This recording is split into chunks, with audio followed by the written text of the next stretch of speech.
Hello everyone and welcome back to another custom die-cast review. Today we have a 124. Yes, we actually have a 124 custom in the studio to review. I haven't done one of these in a while, like a 124 custom. I believe the last custom 124 I did was my first Talladega win from NASCAR Heat 4. I could be wrong, but I think that was the first and only one that I've done so far. But we got two more after this one that you need to look out for, which is going to be the 2009 Dale Jr. Watkins Glen win, or not win, sorry, but the race version. That's going to be made as well, along with the 2012 Jeff Gordon Daytona Night Flip. That will be made as well, so look out for those two custom die-casts coming very, very soon. But today we got the Daytona Night Race version from Jimmie Johnson. Now there is one detail that I did not add because I based it on the wreck and not the actual end of the race. So I'll tell you which one that is right now. So the detail that I left out was the tape, because there is tape right here on this quarter panel. I didn't do that because my reference pictures was from after he crashed the first time. I did not do the actual end of the raced car. So what I need to do probably is I'll probably go back and add that little detail, and then I'll put it, I'll take down the listing for, well no, I don't even have to take down the listing because it is on eBay. It is for sale. You can go purchase this if you want to. It is a little high, but I will say this.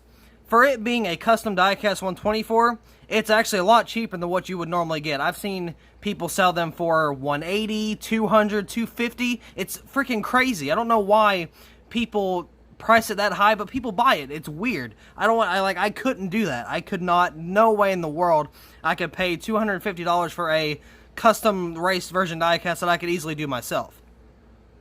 So you would actually get a pretty good deal on this diecast if you were to purchase it, and I would pay for shipping. It does have free shipping. I kind of stuttered there. My bad, sorry. But yeah, it does have free shipping with it as well, so you can also go ahead and get that. The link for the Bottom Bag Diecast eBay page is in the top of the description down below. You can go ahead and check that out, and the Discord link is right underneath that. But without further ado, let's go ahead and get this bad boy out of the box. Here is the beast out of its box. Now, I did a few little things to this diecast that I shouldn't have necessarily. So when I was taking this diecast apart, this right here broke off. So I never found that piece. So I took it from my, well, lights flickered for whatever reason.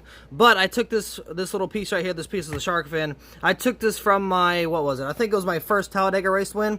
I took that from my custom and put it on here because, I mean, I'll find it eventually. It really depends on when I find it, I guess. So I was okay with doing that because I know it's not lost and I could find it. It would just take a while to find it, and, you know, that's all it is. So, and right here, this spoiler is completely custom. So what I did was I took a little chunk of plastic, right? And because you can see right here, Lionel did not give us the big spoiler for, here, let's see if I can get a better image right here. There we go. You can kind of see that black spoiler right there. That's what they gave us. They gave us the small spoiler instead of the big spoiler. So what I did is I took a big old piece of plastic, and I did marker it. I'm not going to lie, that is marker. That's not paint. Oh, in fact, it could focus for me. There we go. Is that... Oh yeah, that is bright. I can change... Since when could I change the brightness on my camera? What? I never knew that was possible. Jesus. Anyway. So yeah. I just took a big chunk of plastic and then I cut it to shape. And then I did the little lips and I markered the... little black part and stuff. I would have painted it, but I was actually kind of afraid about how the paint would react to the plastic. You see what I'm saying?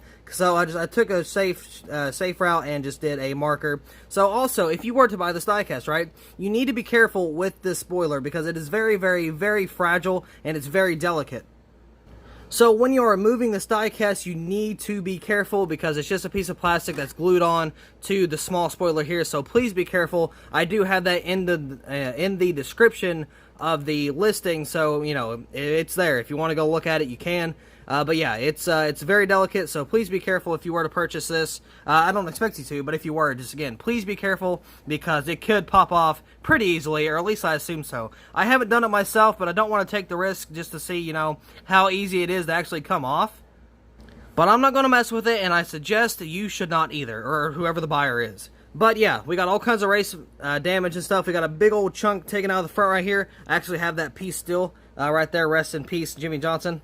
Or pieces, I guess. So I am going to have that. So okay, so what I want to do is I want to have like a little garage. So say you have like a back, okay, so you see this background, right? See all this background right here? That's what I use for, you know, the background of my videos. But what I want to do is I want to build some type of like box that has like stuff in the background, like little garage pieces, you know, stuff like that, and have diecast reviews in those. I think those would be actually pretty cool.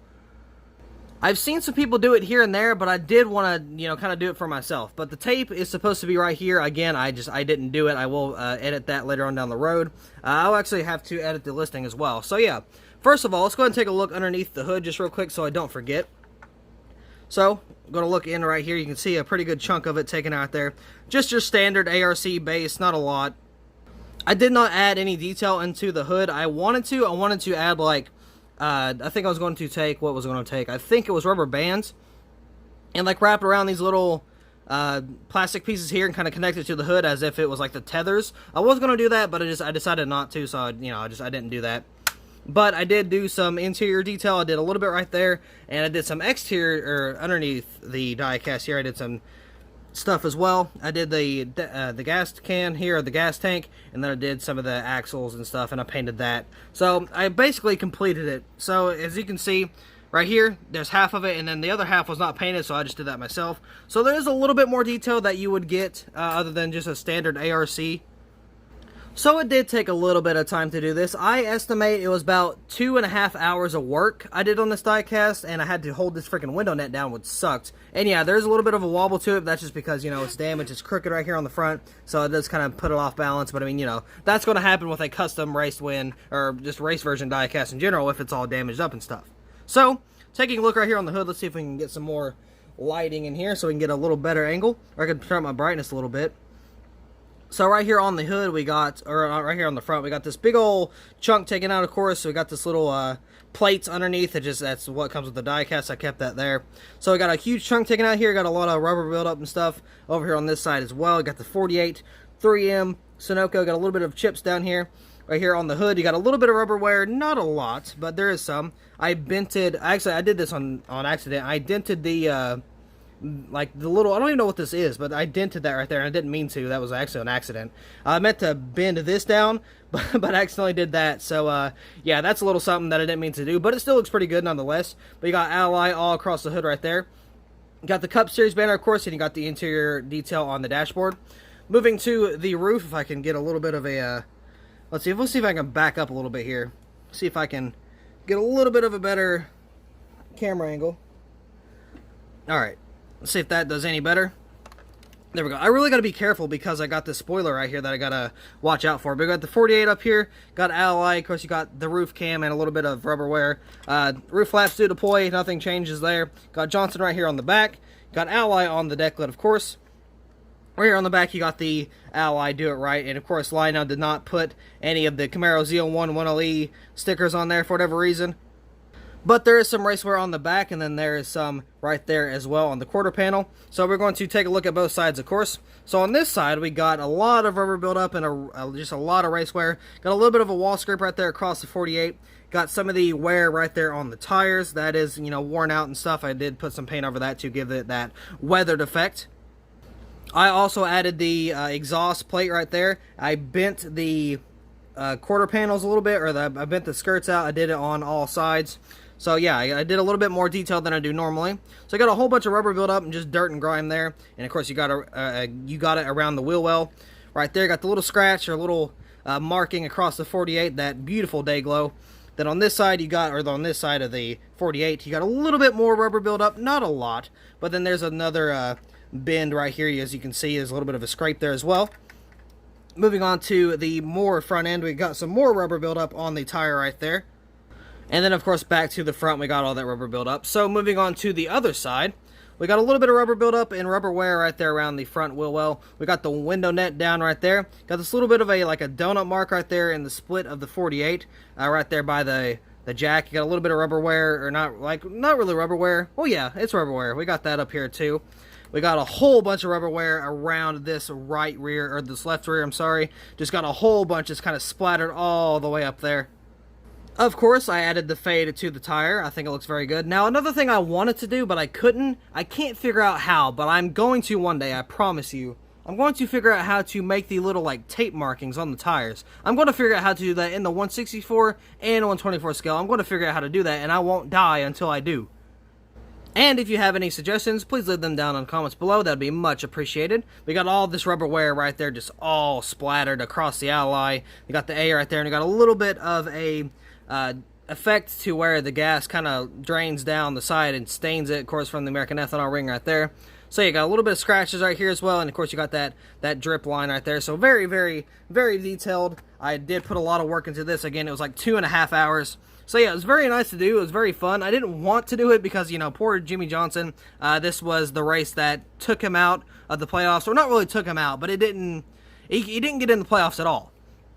And that was the sad thing, because he wrecked, and that was his hopes for the playoffs just gone.